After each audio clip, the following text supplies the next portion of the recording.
Hello guys, welcome back to the channel, or welcome to the channel. Hope you're doing really well. My name is Marty and today we're watching Severance episode 8 and it's called What's for Dinner? I have thoroughly been enjoying this series. In case you've not seen my other reactions, I really just enjoy the mystery and the oddness about the world, and all the things we found out so far have been terrific. I can't wait to dive right into this. If you want to see the uncut reaction to this or to any of the other episodes or anything else that I watched, you can see those over on Patreon or as a YouTube member as well. I can't wait to watch season 2.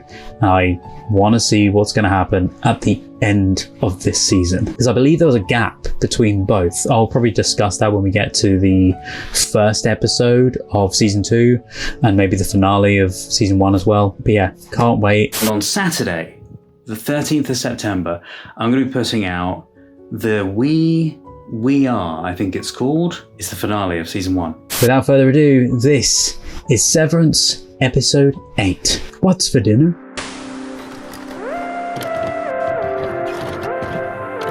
Can't believe we're at the penultimate already. Oh, this is outie, I've just realised. I've not seen it yet. Incredibly peaceful. Aww. So I know that he loves films. He has a machine to play them on, as they say. He loves coffee. Does he live alone? Judging by the house, potentially.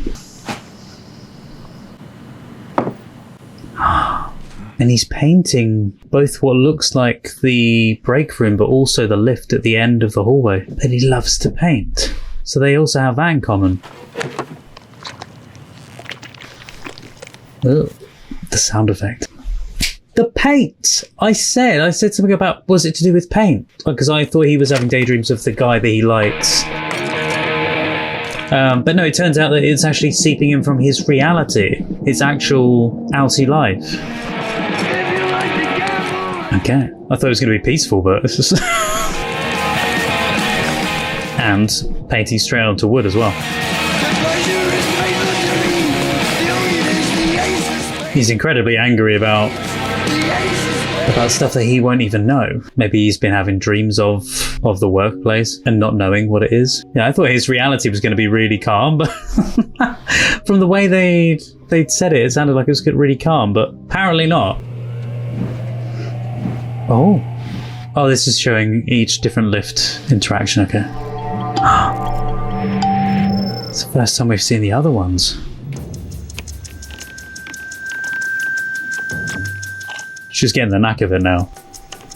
I love this little work relationship they've got almost. Think you'll have it by... I'll get there.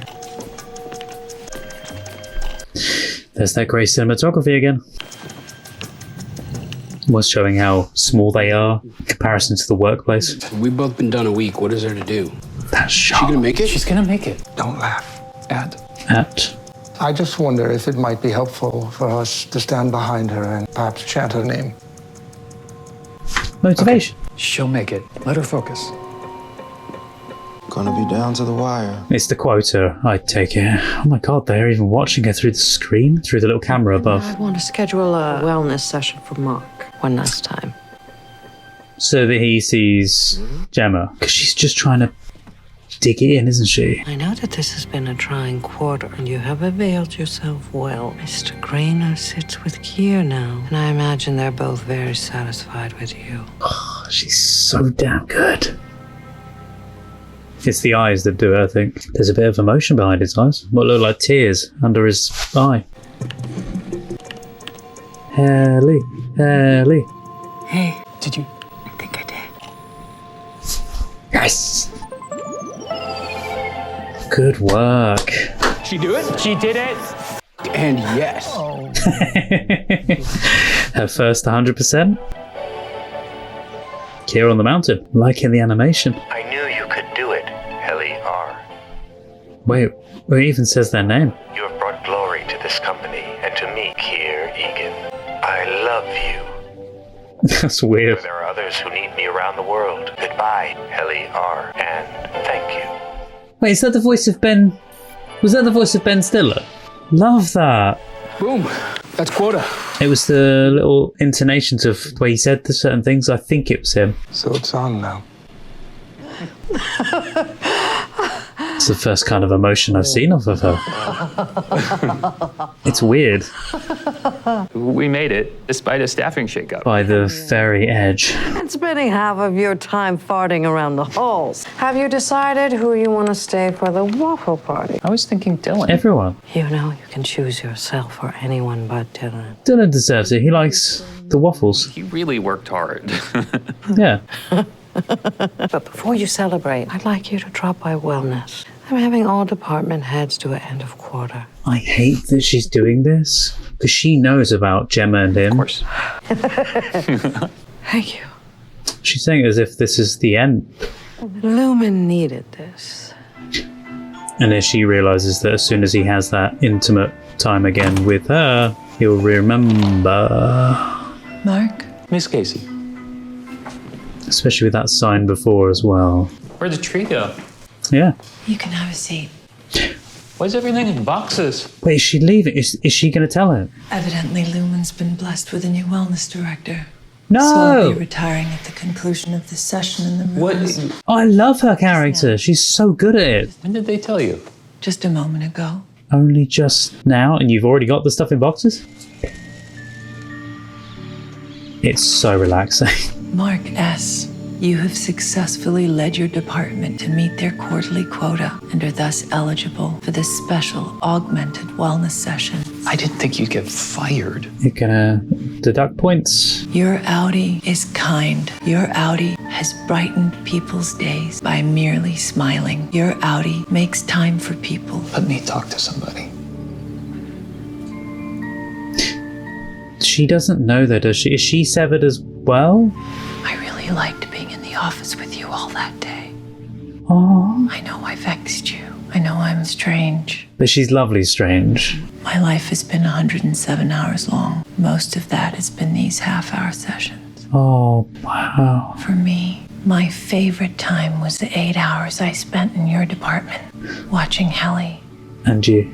It's the longest I've ever been awake. Suppose it's what you could call my good old days. And there must be something we can do. Why do you care what happens to me? Because he likes you like you like him. She's watching. Sadistic. Because we're people, not parts of people. Even with what little they gave us, these are our lives. No one gets to just turn you off. Exactly. She is loving that You're drama. nice, Mark. She's like a puppet master, pulling the strings at every little way and seeing it unfold, watching the relationship rekindle. Your Audi is kind. Your Audi can set up a tent in under 3 minutes. Your Audi knows a beautiful rock from a plain one. Your Audi likes giving. You know it's good, right? That they don't remember each other. It means the chips work. Yeah, but if they ever do figure it out, it's going to be like, what the hell? You were dead and now you're alive? Take her back down to the testing floor, please. Swear, she's an enigma. Let's go, Belle. I like her character a lot. Also, testing floor? Not the break room? Do you know if I'm happy up there? Of course, you do all sorts of wonderful things.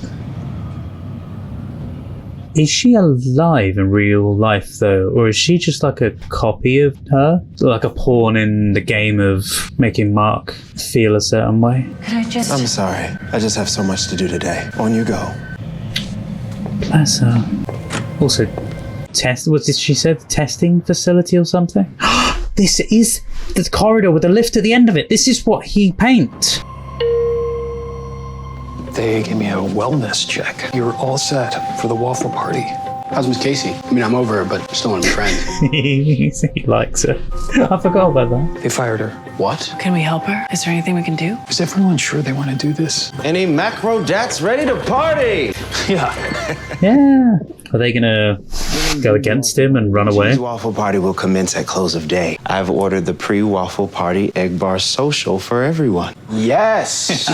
All of you deserve this for reaching quota. But before we begin, a very special gift for a very special Dylan. A man whose mind is as sharp as his incisors. Right, bud? There's such passive aggressiveness from him. in his face. He's just like he wants to kill him at the same time. Open it. Yeah, I bet you'd like that, but my prize, my eyes. It's not a gift for his son, is it? Show them what you requested. Yeah, show us, man. Fine. Or a picture of his son. Okay, yeah. Let's switch up the vibe in here. What was it? Good. It's just so intriguing. Oh, are we going to see it now? In between. Jesus, this is actually good. Yeah, the egg bar is coveted as I don't know why. Something feels really weird about this. Everything feels weird in this place, but... I should be the one to stay behind. He stays behind. What we're doing tonight is just the first step. You sure? Because if he stays behind, he's alone with Milchek. And he was awful to him before. He does like her.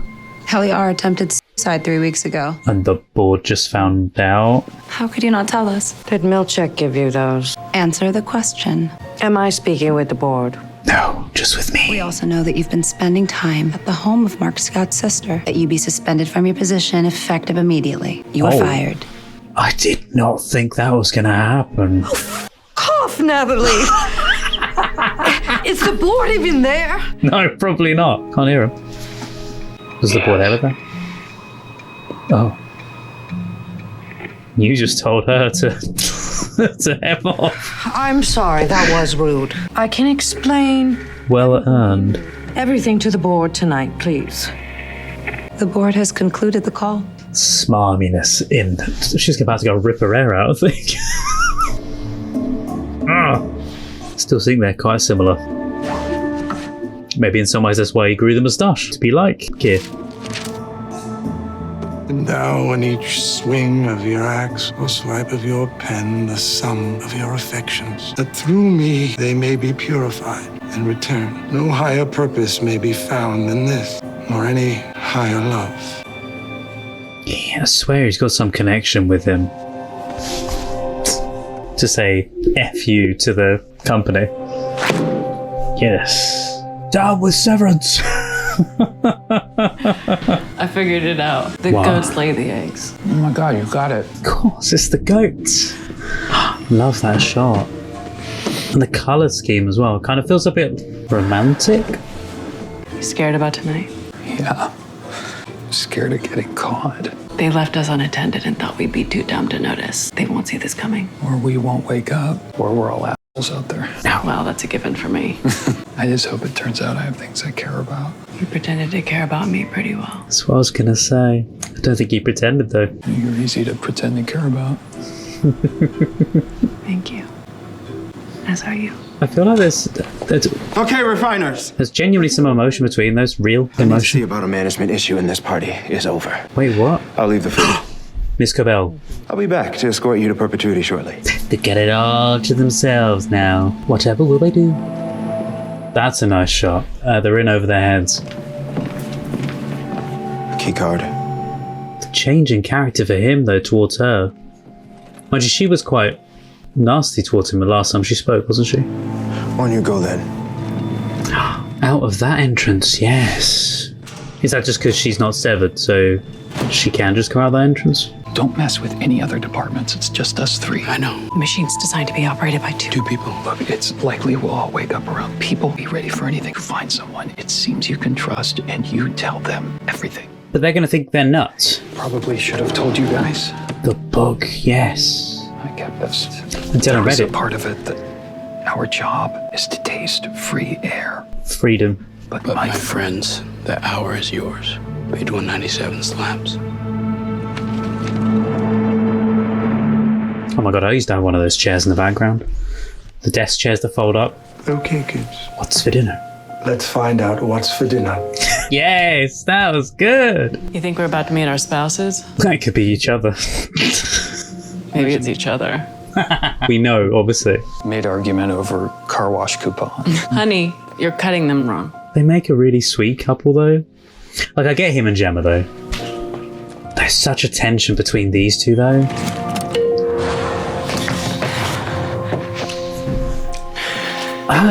What? In case we don't come back. I don't know, in case we do. Oh, just gonna say, well, maybe if you do. Good luck out there, boss. She brings out the best in him as well. And he's there to almost like ground her. Type, flip, trackball, enter. That must be a nightmare. Are you ready, Dylan G? Uh-oh. Dylan G? I'll be out in a minute. I love the cinematography in these shots outside as they're building. What are they doing? Welcome friends of Lumon instead of just Lumon.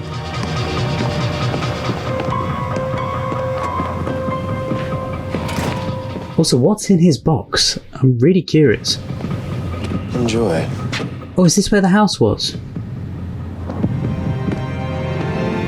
Yes, yeah, it is, yeah. So I found out a really cool piece of info. This whole set here was filmed outside in an exterior set, and then they built everything else around the house, from what I remember. That's from the official podcast. Waffles. Yes, please. Please tell me that's Canadian maple syrup. God, go forever into hell. Don't that fucking dies. Burn her fucking face. It's so funny hearing her swear. Your goddamn soul. Because it's just like she's trying to add the swear words in there to make more of a gut punch to it. What does that sound underneath? Go now to the founder's bed. Oh, I don't like that. Oh, it's creepy. Oh, it's a whip. A leather whip. I forgot what they're called. There is a name for that, I think. I'm sorry, what? What kind of waffle party is this? What in the eyes wide shut is this? What? Is it like a ritual? It's just going to turn into a Sia video in a sec with the artistic dancing. That one kind of reminds me of Miss Cabell. Good, careful, you've got flames lit. Oh, she leaves the house with the flames still lit in the candles? Unless they're electric batteries, sorry. Well, that's a model of, I think, the house that they're in. Wait, was the Severance building built around his house? Kier's house? Just thought. Whoa, that's creepy. He disappeared. Surely they're gonna go, oh, he's left. The doorbell sounds like the lift. Sorry to just pop over. Headed to Devin and Rickens. They have that party tonight. And? Devin asked me to double check, see if you're interested in coming. Aww. I'm sorry, She Mark. should. I think it'd be good for her. Not feeling quite myself this evening. I get it. It's not a funeral. Mad laughter. You know, maybe I could drive my own car. And that way I could leave if I'm uncomfortable or afraid. That's what I always say. When I go to places, I go, well, I'll just drive my own car, because then I can just leave when I want, you know. I kind of hoped there might have been like a link between him on the outside and Christopher Walken's character. The elusive Mark. Never thought of myself as elusive. Never around. Was working. The reading starts 8 minutes. Got your copy to follow along, yes? Oh, I think I left No, the book. When they switch to their innie selves, he'll recognize him and read the book off, won't he? Hey. Baby's first party. Rebecca. She may be willing to share her copy with you. Talk later. Pondering a decently sized life change. Well, I gotta flit around and host. Watch for leakies, Mark. She just turns up. Sorry, I was so terse before. Oh, no. I just had a bad day. Sorry to hear that. Glad you're here now. I still find there's like a... Right? Is it just me, or does she feel like there's like a connection between these two? Because in the first episode or two, I thought she had the hearts for him or something. I don't know, it just felt like there was something, but from her side to him anyway. But mainly just because she was stalking him, really, but... Ah, that's what he had made. So this is, where's MDR? Oh God, if he comes out of it, he's right in front of Miss Cabell at the moment, Mrs. Selvig.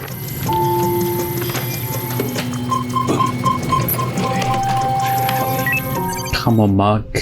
Get away. Mark.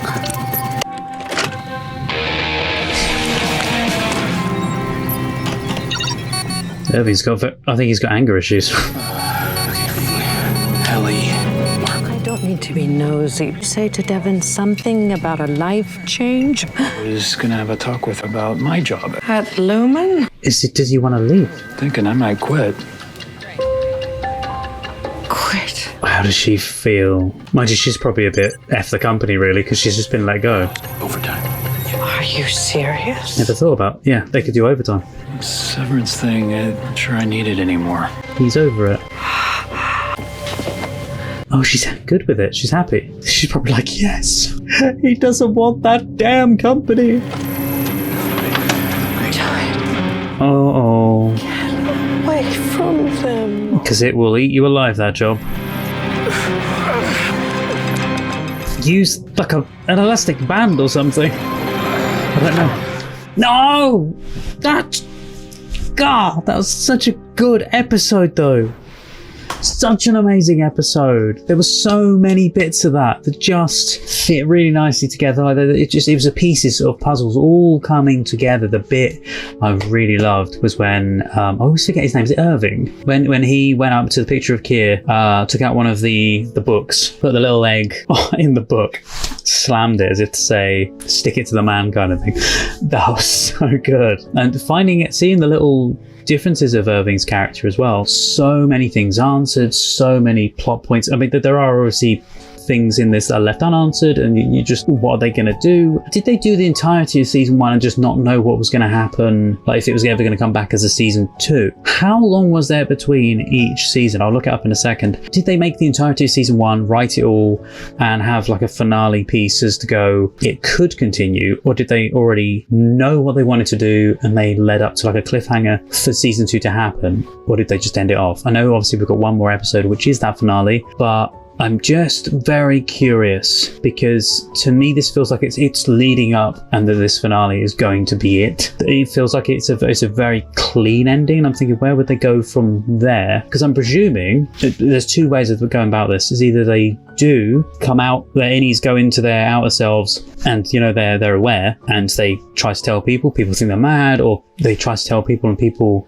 don't really know what they're on about or what's going on. And then, because obviously Mark has read the book on the inside, but he hasn't read the book on the outside, so that's going to be a bit strange that he has read it, but he lost the copy. What I was thinking though is it could be that they say their thing, and then it's either that's the ending and everyone knows the secret of Lumon, or not the secret of Lumon, but something's going on in Lumon, and then in season 2 we get the downfall of Lumon and whatever's going on with the welcome friends thing, because that seemed odd to me. The waffle party, what was going on with that? What was that? Have you seen the film Eyes Wide Shut? It felt very Eyes Wide Shut, and I was incredibly confused. And what's that got to do with the company, with the Lumon company? It felt very cult-like, and I'm not entirely sure what it was for. I also noticed the really great detail in Mrs. Selvig's house. You've got the bit where she goes up towards where all the flames were, which I still think were real candles, and I'm thinking, why would you leave real candles on when you're out of work? However, I did notice one thing, is that she does pick up a model of a house, which I believe is either meant to be like a childhood home, or the Keir house itself was my first thinking. And I'm trying to think of what her name is, her character name, because within the Severance building, or within Lumon, I call it the Severance building, you know what I mean. Within Lumon, she's called Harmony, I believe. However, and I can't remember what her real name is, she seems to have a fascination with Mark. And I thought at first that she had this obsession with Mark because she kept both pestering him, his sister, and it kind of would make sense if not only Mrs. Selvig, but I had this thought when he has the date with the midwife lady, she's asking a lot of questions about the business, which I know you're on a date, you ask questions to get to know the person. So I understand that, but it was the way she was asking the questions, and I was thinking, is she maybe asking them because she's a plant? So she, not so much a plant, but she's trying to get info out of him about the Severance procedure, what's going on in the Lumon building, and I don't know whether it was that or not, because from what I remember, we haven't really heard too much about her since. But then Mrs. Selvig pops in, so I'm like, maybe she couldn't get the job done, so then Mrs. Selvig goes in herself. Maybe the other girl was working for Mrs. Selvig, working for the Lumon company. There's so many questions there, and I'm really hoping that piece of info of why Mrs. Selvig was the midwife, again, an obsession thing, would work. But I just do not know. There's so many questions, but so much has been satisfyingly figured out, not so much answered just yet, but I feel like it's coming together. It's all sliding into place from this one episode, and I love it. So from that side of things, brilliant episode, and I cannot wait to watch the next one. If you wanted to, you can also check out the full uncut reaction to this or any of the other episodes. I have now probably started season 2 on Patreon and YouTube members. We'll definitely be able to see the finale reaction of season 1 over on Patreon and YouTube members.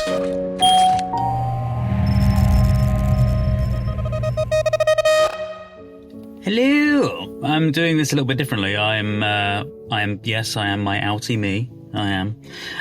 But I'm doing it sat in the car. Just random place. Just decided to do it like this instead. I just thought it was a little easier than driving along, and I've driven here, got some nice coffee, got a nice Costa coffee. It's basically maple and nuts, like maple hazelnut, that's it. Maple hazelnut latte with oats as well.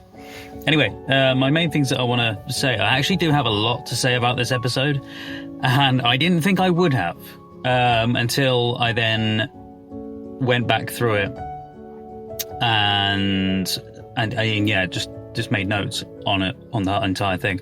I've listened to all of it so far. I still need to do, because basically I've edited the majority of episode 9 as well now, but I've also been editing this one to put it out this week. And obviously on Saturday you've got the finale going out as well. This is more editing than I normally do within the same week. I still do this amount of editing, but not to get 2 videos out in the same week, at least not anymore, because that does take a lot of time and energy. So do you guys like it when this is just something before I start the episode chat around? Do you guys enjoy it when I do this? When I do this little section to camera? I understand that it is a very niche thing because it is talking about the podcast, but the reason I do this is because it's not just a random podcast or something that's completely unrelated to the episodes. Maybe, just a chat with the cast and crew. I don't know if that's what people just assume it is, just a general chat, because it's not. It's breaking down the series. But the reason why I like to listen to it is because it breaks down and goes more into depth about certain elements of the show's episode itself. Again, like I didn't think I'd have much to say about this one, but it turns out I do. There's a lot. With Irving's voice, because I should just say, by the way, they've got John Turturro on this episode as the podcast guest. He made up the voice, like he came up with this voice. Originally it was going to be a stronger accent, and then he realised he needed to dial it back a bit once he watched back the rushes and stuff. But Ben Stiller didn't know that he was going to do the voice for it, like put an accent on. He thought he was going to just use his normal voice. And then he comes in with the voice on, and Ben's like, huh? And doesn't realise that he's going to be doing this voice. I remember the first few days, we were shooting some stuff and I was in the hallways or something, and you came in with the Irving voice. I was like, and I didn't know you were going to do that voice. And so the first time I heard it, I was like, whoa. And it was really specific and it was really committed and I liked it, but I was also like, it came out of nowhere. and I remember I was like, okay. And something is, it's interesting, like as a director, you feel like sometimes you have to like kind of say something or you have to like check in on it. And I wasn't sure, honestly, like the first time I heard it, I wasn't sure. I was like, wow, this is this is a really committed choice. Now, obviously, wasn't not sure right. that you would be good doing it, but it was a choice. And do you remember, like, I had a little conversation with I you? remember. Yeah. Oh, yeah. I remember exactly. And I said, let me listen to it. And I listened to it, and I said, you know what? I need to just pull that back a little bit.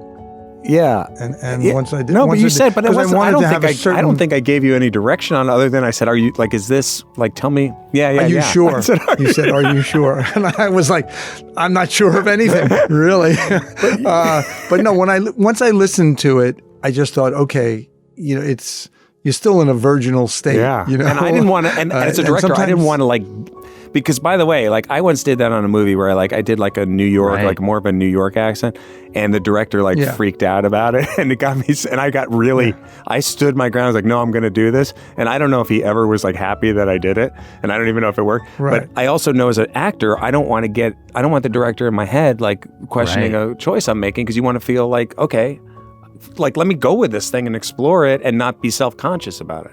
And I swear to you, by the end of the week, like I couldn't imagine the character sounding any other way. Yeah. It was just, you know what I mean? By the end of the week, the first week of shooting, it was just like, okay, this is Irving. And it's like, of course this is Irving. Right. Right. It's but that's, we're all getting to know each other, and someone's trying something. And sometimes, there are times where people do things, you just go, well, that's out of the ballpark. That's not in the vicinity. This is a really good episode, by the way. And it's great if you want to hear a little bit more than just Severance, because in this one, Totoro mentions about a project that he was supposed to have worked on with Stanley Kubrick himself. Yeah, Stanley Kubrick rang him up, spoke to him. I think they sent a letter to each other, something along the lines of that. Listen to the podcast anyway, you'll hear it. But he gets contacted by Stanley Kubrick, who would love to put him into a film of his. And you'll never guess what film it is. I make mention of it in this episode, which is really weird that I do, and then they bring it up. But I did notice that a few times in this episode of the podcast, that they do mention lightly some things. Now, there's some things that are almost hinted at, and then it feels like they kind of try and clamber it back from what Totoro tried to imply about some things. But Totoro also mentions, and now bear in mind, if you've seen this, I've seen this one and the next one, and I've seen so far I've seen the first 2 episodes of the season 2. But if you've seen all of season 2, like the entire show so far, you'll know whether or not this thing could potentially be true. But bear in mind, I'm only on this episode and, only just a few episodes past this. So Totoro mentions cults, just in passing. And I kind of get what he means by Lumon feels almost like a cult, and the whole waffle party thing to me felt very cultish, and there's certain things in it that feel very cult-like. And if you've seen Eyes Wide Shut, which is what I mention in the episode itself, I said it feels very Eyes Wide Shut. Well, if you know who directed that, then you'll know exactly the film that Totoro was supposed to be working with Stanley Kubrick on. Yeah, Eyes Wide Shut. Which is so weird that I made mention of that and then listened to the podcast episode and was like, wait, what? So, yeah. But he does make mention in there a few times about sort of cult-like things, and he said there's a few things in this episode which kind of, hint at that as well. And I'm like, is that trying to say that it is a cult? Maybe? I don't know. But yeah, I could see it happening. I could see it being a potential, thing. But I wasn't sure if it was or not. So there was this Kubrickian approach to it, even Adam's character and how you, Ben, went about it. And, I never worked with Kubrick. I almost worked with Kubrick, but I didn't say the right thing to Stanley. Which movie? Well, I can talk about it. It's over now. Yeah. So he wanted me to be in Eyes Wide Shut, there was a character that Todd Field played eventually that was supposed to be in the beginning, the middle, and the end, but they cut the end. And they said he was going to talk to me, and he did call me up, and I had a 2-hour conversation with him.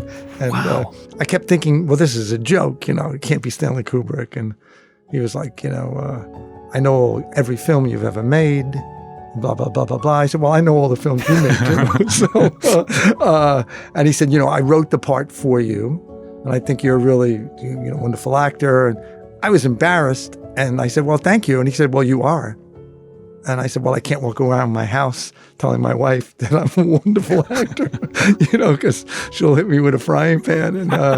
And then at the end, he said, how can I get you the script? It was in the 90s. And I said, well, you could FedEx it to me. And he said, well, what if you're not home? And I said, well, my FedEx man throws it over my gate. Yeah. I said, I know him. His name is Ray.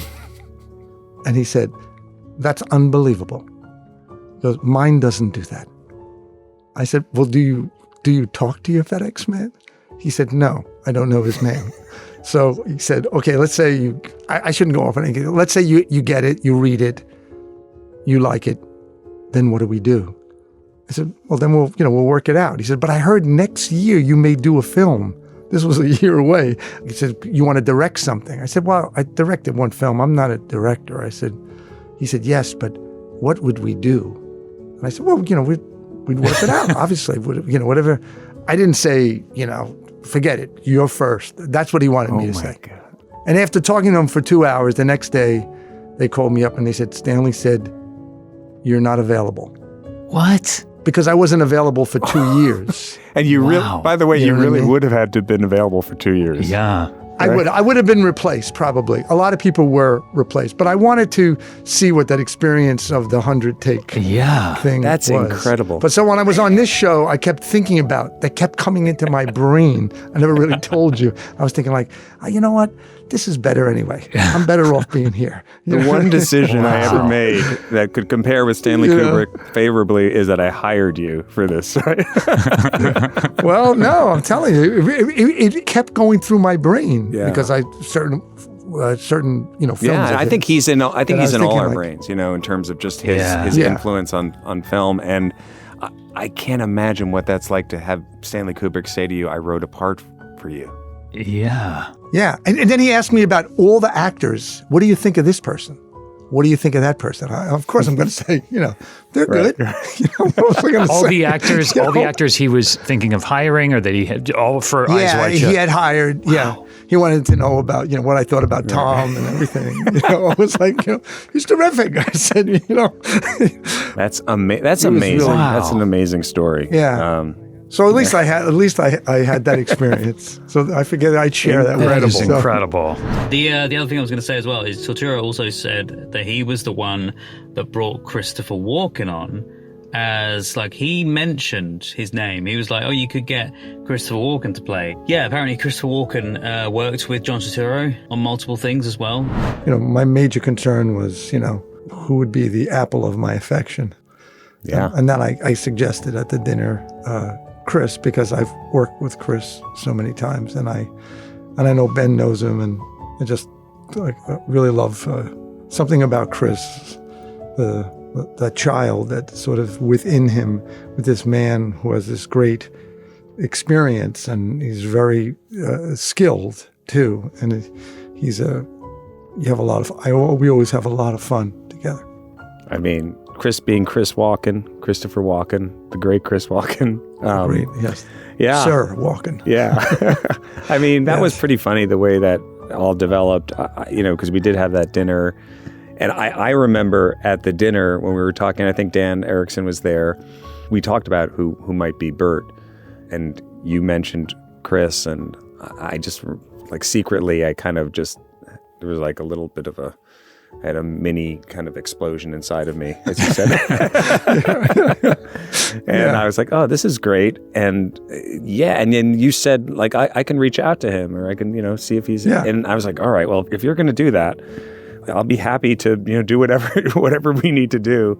And I know Chris a little bit because my dad worked with him back in the 80s. And in Hurly-Burly. In Hurly-Burly, a play that Mike Nichols directed, and Chris Walken and William Hurt and Sigourney Weaver and my dad, Jerry Stiller, and Harvey Keitel, and just amazing cast. Wow. Right. And Chris and my dad became very close during that. And I think knew each other over the years beforehand, too. But, you know, he's still Christopher Walken. There's a note in here in this episode about their love interest being so strong. Just straight off the bat, as soon as they find each other, they realize how much they really like each other. And they said it could be the reason why also the waffle party is like it is, with such a heavy emphasis on it being quite, you know, with the themes that go on with the waffle party, because they're deprived of their human instincts, basically. All of the innies are deprived of human instincts. And so what's the best way to let those human instincts out is to experience something like this. What is the waffle party? And Dan and I had conversations about, like, how far do you go with a waffle party? And what should that be? It's the ultimate perk, right? Or it's kind of what everything is leading to.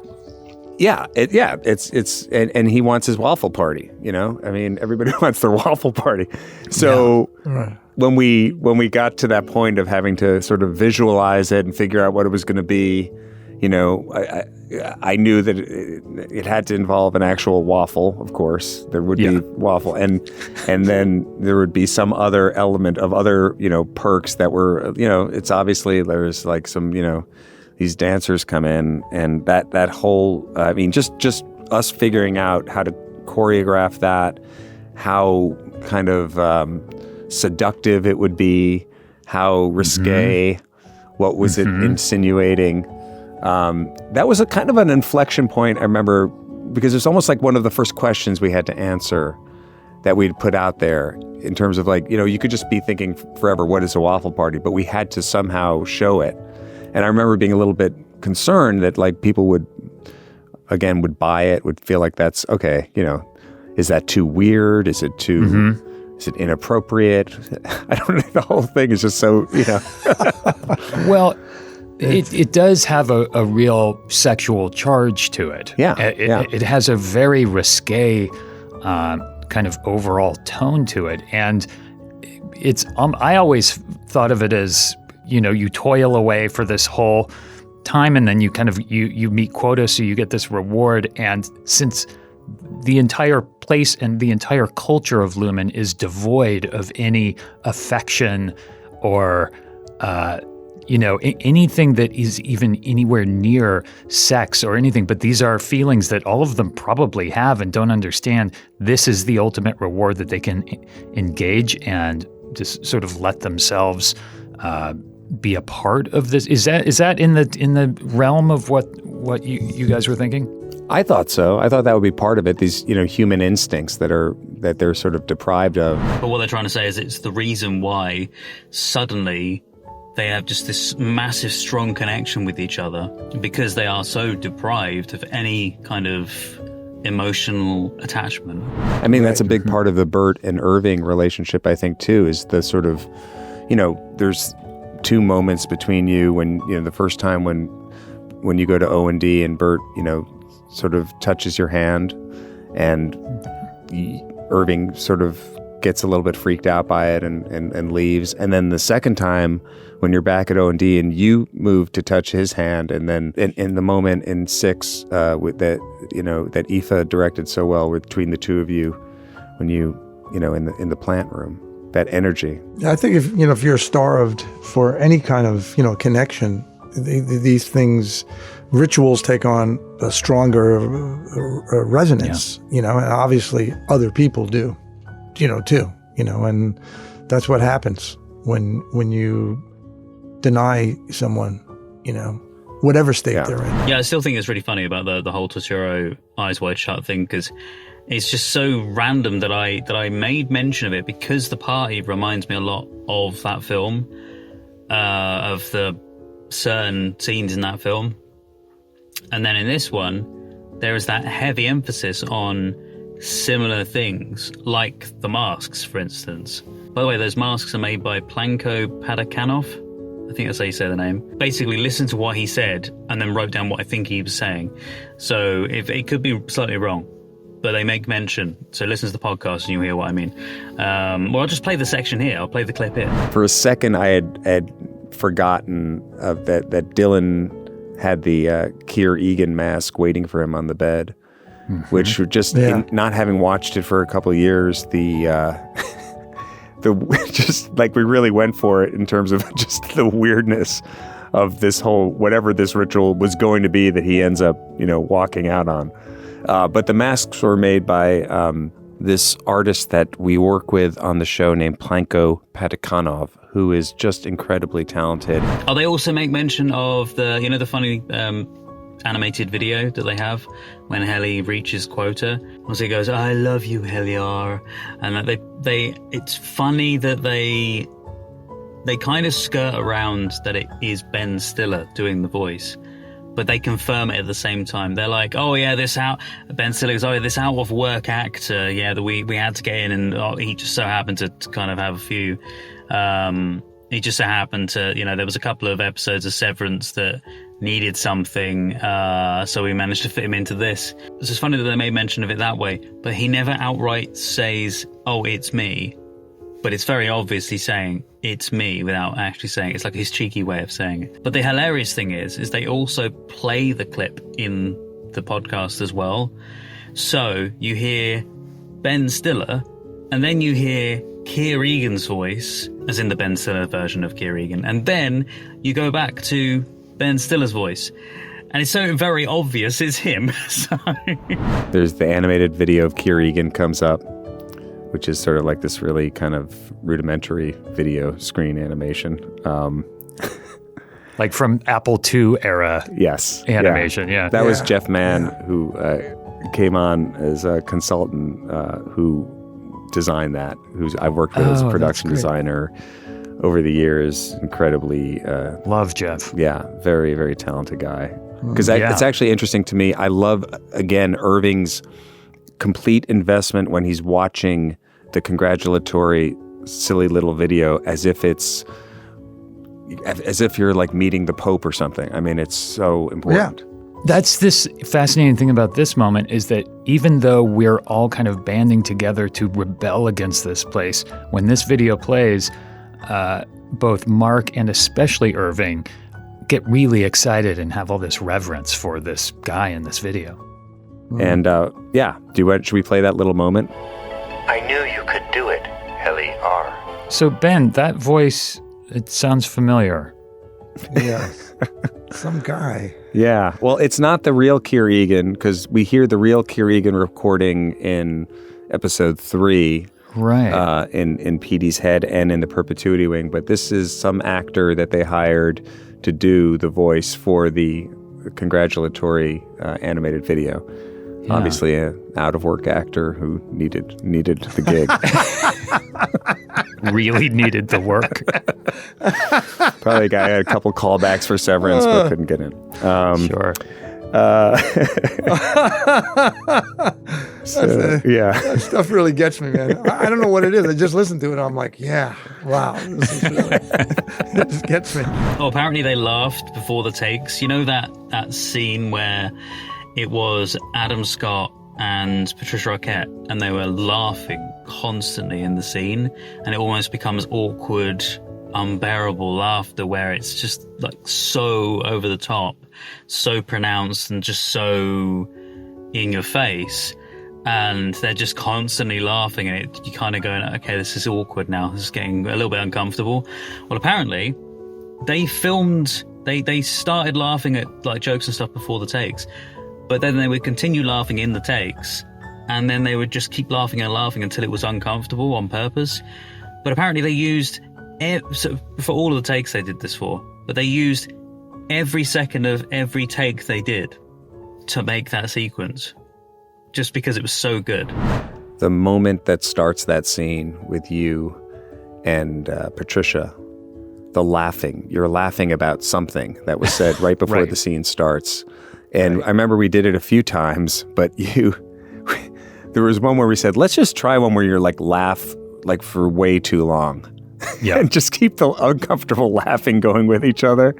Yeah. And we used every second of it in the cut. I love that. It's just so uncomfortable and weird and sort of, forced kind of camaraderie or whatever it is. And you have your agenda. You know what you're doing. She's always kind of like sussing you out too. Mm-hmm. And the two of you are just sort of, in your own worlds. But then, it's great. Yeah, watching it back, I had forgotten just how much laughing there was.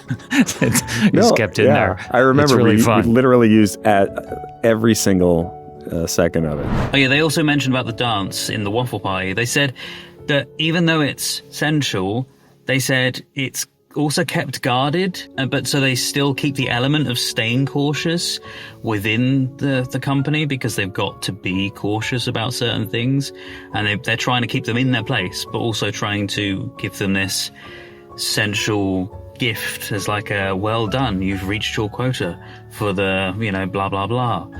So it's really cleverly done, where it's rewarding them, but also at the same time trying to keep them where they are and not let them, get out of hand. Right. It's also interesting that there's a sexual charge to the dance, but the dance also has a dangerous feeling to it. So it's almost like be careful. Here you go, but you need to move with caution as well. Oh, also they do mention about the filming of being in the Hudson River Museum for the old Victorian house, where you see the outside of Kia's home. The bit where they have the waffle pie at the end. Every scene that they filmed in this series 1, I don't know whether or not they did the same for series 2, I don't know, but this is for series 1. When they film at that place, they did all the filming at that place at the same time. And apparently they were there that long, and that they didn't quite confirm that it was the outdoor set, but they said obviously where it was filmed. And I have looked it up on their Instagram, and there is there's a post about it, but there's not a specific photo of it. I've realised I need to move anyway, so because I've been sat in that car park for ages. Basically, I've been listening to the podcast and also recording at the same time. Yeah, so as I was saying about the place they filmed, the old building in the Hudson River Museum, but the place where it's filmed is outside. So then they made it look like it was inside. Yeah, the Hudson River Museum is an outside location. It's an exterior location as part of the museum itself, but it's outside. So how they film it, I'm presuming they wait until nighttime and then they put green screenings up and specific lighting up. Maybe they shoot in the daytime to do it. I don't know, but it's the way they light it and the way they set it, it actually does look like an interior set. It's really cleverly done. And I had no idea that it was actually an exterior that they filmed at. Really well done. There is a video somewhere that someone's taken at roughly the same angle as the first shot, but showing it for real, how it actually does look. If I can find it, I'll put it here. John, I'm sure you remember this location. We shot the Keir Egan replica house in a real old Victorian house in Yonkers, New York, that is part of the Hudson River Museum. And we shot there. We shot everything we were going to shoot there for the whole series. So, the first, I guess, episode 3, all those scenes we shot there in the same couple of days that we shot for episode 8. Also, apparently the dancers were waiting around all day. Yeah, all day. Because they were filming until, I think they had it booked out for a few days, they said. And they filmed everything they needed to in those days that they were, blocked out. But they only got around to doing the dancers scenes in literally the last few hours that they were there. So it was about 1 or 2 a.m. and they eventually decided, okay, we're now ready for the dancers. We'll do the dancing scenes. And Ben Stiller was saying that he thinks that they had they'd got like 1 or 2 takes and that, but they needed to get just a few more because they were going to be kicked out in about half an hour from that time. And they managed to absolutely nail it, and the dancers managed to get everything shot that they needed within that time frame, which is a miracle that they managed to get it. Whether or not it was actually that tight a squeeze of time, I don't know, but if it was, they did a stellar job. It was the last night we were there, and I think it was like 1 or 2 o'clock in the morning that we finally got to shooting the waffle party dance. and the dancers had been waiting all day, and we were at the very end of our schedule, and we had to get it done. I remember we only had a few takes to get it done, and those dancers came in and they nailed it. They were so good, and they were so prepared, and it was really that energy of like, okay, we got to get this, and they're gonna kick us out of here in half an hour, and it was really, really exciting and fun. Yeah, I was wrapped, and I stayed to watch the waffle party, and it was incredible. They were so on point. It was really impressive. Yeah, I think they were going to kick us out of there because the Gilded Age was shooting there the next day or something. Is that right? Yeah. Oh yeah, and last but not least, they were talking about the ending, and they were saying that they loved the ending. They realized it was such a cliffhanger that they wanted it also to then not outdo the next episode's cliffhanger, and so it didn't make the series finale seem a bit kind of null and void. That it was just a bit, okay. Oh, well, that was the season finale, but the other one on episode 8 felt much more of a cliffhanger. So they wanted to dial it back a bit and bring it back a little bit on the episode 8 one, and then more of an emphasis on episode 9. However, the way they said that it kind of worked out, I think it was perfect. I think episode 8's one was really impactful. And you saw my reaction at the end of it. I'm like, don't end the episode there. I did the same thing with episode 7 as well, when they revealed what they revealed about Gemma. And then, with this one I did the same thing. And I also do the same with the next one as well, with the finale. I can't believe they end it where they end it. But I'm going to leave that until the next video. It's very, very tense, and we build up to it, and then the episode ends right when he hits the switch.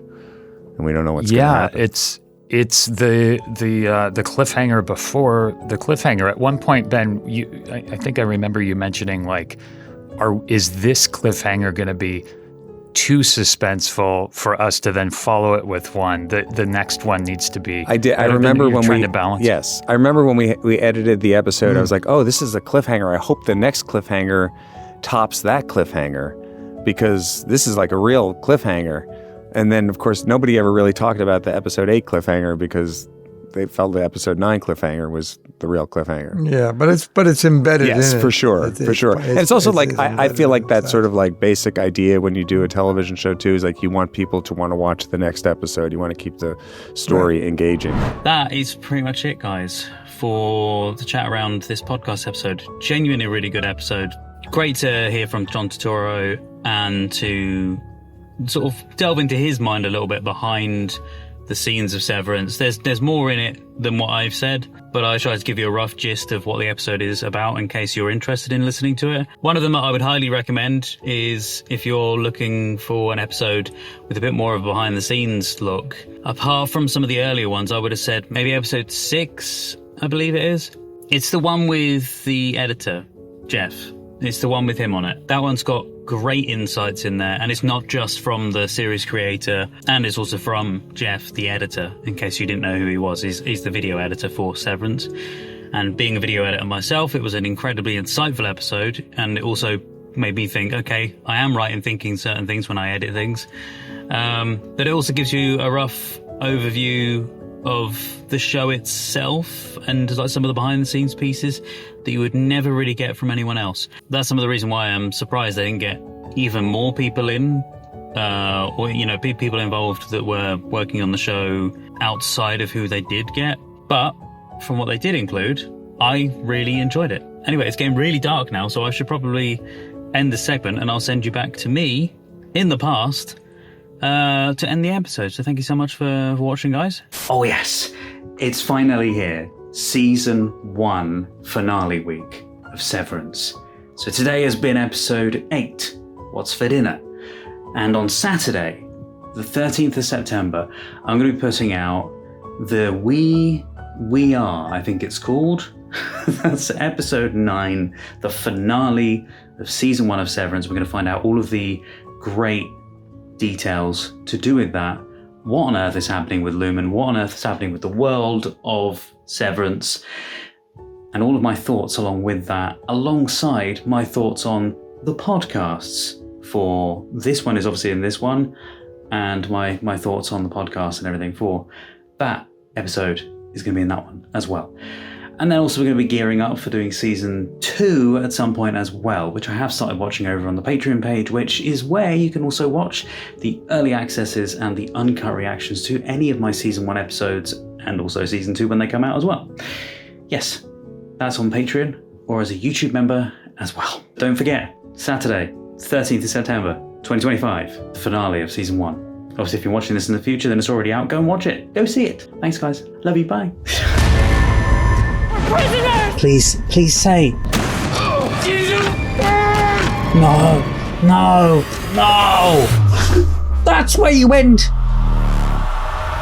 Today's video sponsor, Surfshark VPN. They have come massively in handy because watching things like Disney Plus, Netflix, and that wouldn't be the same. Because with Surfshark VPN, I'm able to get access to content, to films, to shows from other countries that I just would not be able to. I'd used them before. I really trust what they do. All you need to do is once you've signed up for Surfshark VPN, then go and download the browser extension. And then you just need to switch your location to any of the countries around the world that are on the list. Also, hide your location and your data as well. Will also come in handy for public Wi-Fi because companies and individuals can easily find your information. But don't worry, Surfshark does protect all your information by encrypting it and masking what you do and where you do it from. If there is a data breach and your data does fall into the wrong hands, Surfshark will warn you and protect you. You guys know how much research I do into films and shows when I watch them, and for the trivia sections afterwards and just looking up information and that, it really helps. If you'd like to try out Surfshark VPN for yourselves, you can do with the code Movies with Marty to get up to 87% off, making it less than £2 or just over $2, which is a coffee-priced offer for a premium VPN. Plus, you get 4 months for free, a money-back guarantee, and 24/7 support too. Thank you so much to Surfshark for sponsoring today's video, and also thank you to you guys for checking out Surfshark today. Thank you so much, guys. Take care, stay safe, and hopefully I get to see you guys next time. Bye-bye.